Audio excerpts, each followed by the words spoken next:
If you're a fan of Tarkov and have been waiting to see the new stuff that's up and coming with the game, well then you're probably eating pretty good right now. This Wednesday, we just got a huge TarkovTV podcast with Nikita going over tons of new features and content for Tarkov, and it's all coming a lot sooner than at least I anticipated. New guns, mechanics, streets expansions, there was a lot packed into this one stream, and it was all juicy goodness, with one exception, but we'll talk about that at the end. Before we begin, I just wanted to let you know that I don't have access to the raw MP4s of all the videos they showed on stream, so I went ahead and clipped almost everything of importance they showed off from the stream. So in the description of this video, there will be links to all the clips I made for each change so you can visually see them. Sorry, I know it's weird, but I at least wanted to do that. Firstly, they uploaded the roadmap they put out a little while ago. The wipe is now in August, which honestly kind of shocked me. I wasn't expecting to get a patch wipe combo this soon. I figured it would be at the end of the year, but it seems like patch 0.14 has been kind of split in half and is now being served to us in 2 different points. Next month, and then once again at the end of the year in December. So this coming wipe cycle will only be roughly 4 months long. That's significantly shorter than the last handful we've had, which is honestly a breath of fresh air. Because of any additions or changes you might have been excited for that are now in December, you don't have to wait that long. Considering we're almost 200 days with this wipe cycle, we're gonna blink and then it's gonna be time to wipe once more. So that's awesome. But what else are we getting? Well, if we look at the updated roadmap they showed off, which I'll leave on screen for a little while I talk, you can see it's tons of stuff, even just in the August update alone. Loadout presets, which people have been wanting for a while, loot containers being random, which is going to make stash running less effective, and you'll have to be much more thorough with where you look for loot. Quick selecting body parts to heal with meds, which is very similar to how you can hold R and scroll wheel to select which mag you want to reload. I think it's pretty much the same thing. Helmet lights being fully implemented, which honestly, from what they showed off alone, they're so close to getting it right. My only problem with what I saw is that the light source is still angled too low towards the ground. If they just raised it up a little bit more so it's closer to the center of your screen, that would be perfect. Granted, they could just do that and change it, but again, we're going off what we just saw. It's almost there, but not quite. Being able to sell everything off of a scav run to fence for an estimated flat price is also really interesting. Even if it doesn't min-max your potential revenue from selling things to the right traders, for people who are lazy or just want to get back to their PMC as fast as possible, this is actually a really great solution. Finally, we are getting faster swapping speeds to sidearms, and it is considerably faster than before. It's hard to give an exact amount just of what we saw, but I would say it's at least twice as fast as what it is now. I've talked about this on the channel before, and I have advocated for sidearms getting way faster, and it seems like it's finally happening, which is so nice. Streets is getting bigger, which is cool, but rip everyone's RAM and GPUs, your sacrifice will not be in vain. With that comes the new boss for Streets, whose name I guess is now Kaban, which is interesting, and he will most likely be the only way to get your hands on one of the new weapons, which is the PKM.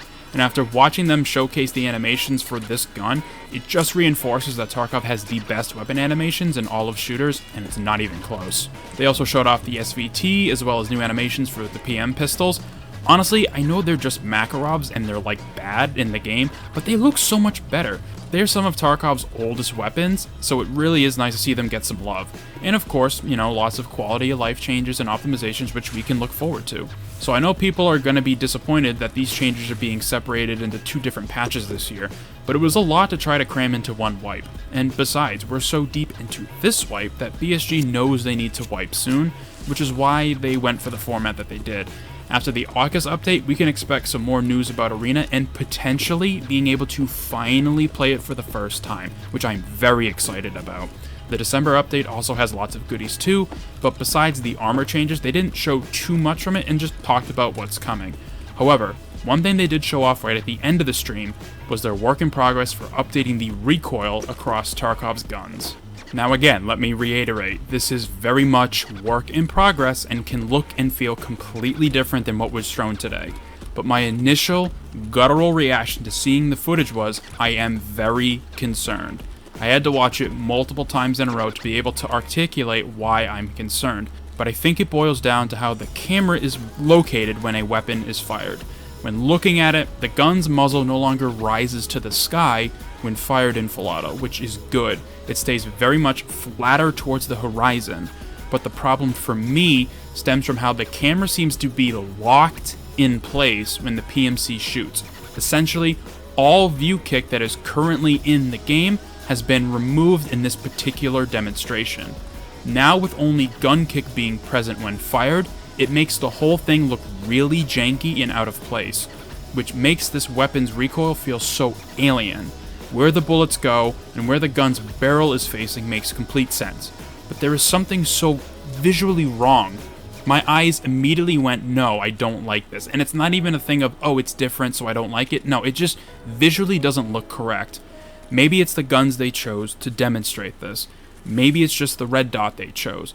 But even then, they quickly showed off a voodoo scope, and it looked even worse than the red dot. And people can full auto with some guns with the 1X on the voodoo and the razor. Granted, this was on the 6X, but still. Single fire doesn't look too bad, but it's the full auto where I physically winced when looking at this. I'm very, very curious to see what others think about this, because it is very much a work in progress and can completely change. But right now, this for me isn't it. It's hard to explain it and put it in words without sounding like a crazy person, but out of the whole live stream, this was the singular change they showed off where I vehemently disagreed with. It's the direction of where they want the recoil to be, I guess. Nikita mentioned in the podcast the direction of recoil in Tarkov during the stream, and not like physically where it goes, but their philosophy on the mechanic. And he wants compensation to stay in the game, which is fine. But right now, to me personally, and I know I'm going to get flack for this, it looks like they just locked the camera and made the guns stay more horizontal when shooting. I don't know, please, give me some feedback here. I hope I'm not the only one who thinks this. But other than that, the entire stream was fantastic. It was just very nice to see Nikita, and it seems like he's doing well. And I hope he is, and as well as the team, because obviously they've been very hard at work with these upcoming patches, and I always commend BSG for their work. Thank you for your continued support of the game, despite all the happenings that go on inside this community. But what are your thoughts about all the changes coming up in the future? Please leave your feedback down below, and subscribe for more videos about Tarkov, hopefully getting the changes it needs to be successful. I hope to see you in future ones.